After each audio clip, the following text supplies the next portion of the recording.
Hello and welcome to Box, where we unbox, review and demonstrate the latest tech. Today we have with us the Acer 2021 Swift X laptop. As one of the more creative-focused laptops in the Swift range, this is the perfect companion for letting you explore your creative talents wherever inspiration strikes. It's super lightweight and powerful while still opening up use to those higher performance editing apps without the extra weight, making it great for those who work on the go or want a good machine to support them through university. Taking a look at the overall design, you get that classic Acer look with an entirely metal chassis and light branding. It's like a blank canvas, moulding itself easily to any environment and fitting in with any personality type. The body comes in a handful of muted colours, from the classic dark blue to a more standout gold and dusty pink, keeping the main body as a standard silver. The individual colouring only applies to the back of the display and along the top of the keyboard, utilising a nice little splash of colour as a statement without being too overbearing. Now getting into the display, you get a generous 14-inch display size with a relatively thin bezel around the edge. I found it left plenty of room for working with multiple internet browsing windows as well as editing videos and playing a few light games. The display specifications offer up a 1920 by 1080 Full HD resolution IPS FHD LCD screen with an LED backlight. Now I watched a few movie trailers and edited a few videos, and overall I thought the colours came out nice and bright with some deep contrast. Now the screen was still quite sharp despite the matte coating, allowing me to see the full quality of my video work without straining my eyes. It's great to see that it has an anti-glare coating on the display. It deflected light well enough to keep great visibility even in a well-lit space, and it didn't heavily impact the sharpness of the display when watching a show. Of course, with creative users in mind, it does have 100% sRGB colour for the display, so I felt I could trust the colour correction on my videos knowing it would be accurate. When opening the laptop, I found it easy enough to do one-handed, and the extension allowed me to comfortably angle the screen enough to avoid glare in a bright room, and to adjust for my eyeline when on my lap.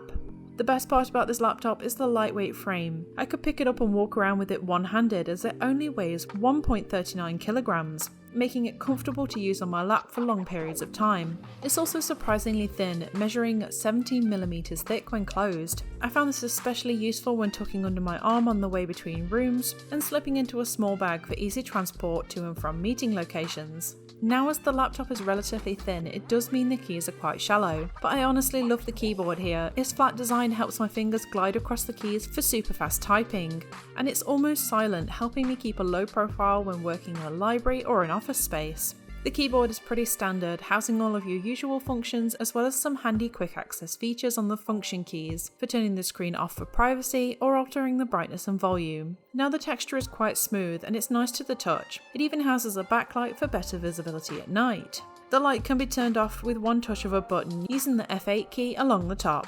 The touchpad is made from the same material as the main body, with a smooth coating that allows for effortless scrolling. It was nice and responsive, which is great for browsing the internet and working on my edits. Now the click is a little loud and recesses deeper into the trackpad than I expected, but it was also very responsive, which was a relief.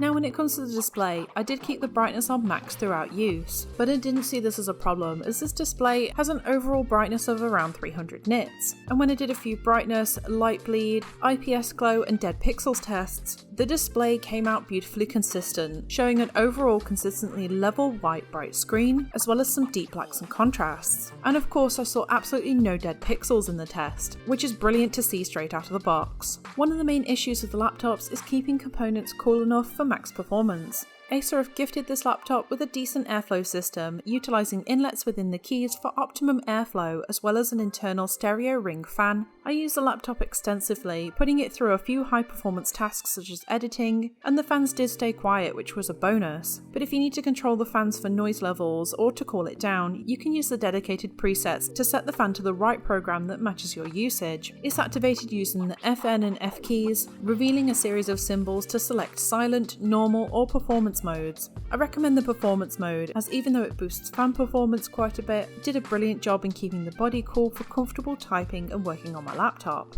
So Acer have included some amazing specs here, giving you access to an 8-core Ryzen 7 5700U processor, Nvidia GeForce GTX 1650 graphics card with 4GB dedicated VRAM and 16GB of RAM, meaning you'll have no problem running those hardy Adobe programs. As standard, there's also a 512GB SSD, but as an added bonus, you also get an additional 1TB storage. Assuming this is here to help install multiple program files and ongoing projects, this is a huge plus for content creators, reducing the amount of additional hard drives that you need with you at any given time. Speaking of devices, Acer have integrated a good selection of inputs along the sides to keep your other tech seamlessly connected. On the left is a power input, a USB-C, a full HDMI, and a charging enabled USB. On the right there's a headphone jack, a standard USB, 2 LED indication lights for power and charging, and a Kensington lock. The USB-C offers super fast data transfer, which is brilliant for quickly offloading footage and photography during a shoot. Even though it comes with a Kensington lock, you may want to take advantage of the extra security measures by enabling fingerprint scanning.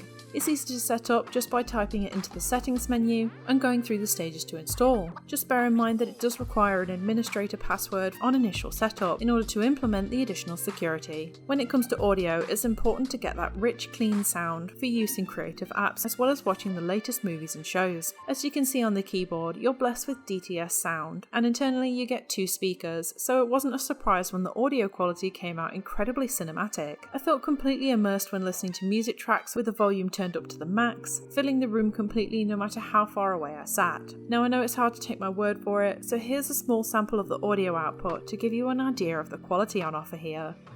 They used to be able to get into a room with the enemy. Now they're just fretting in the ether.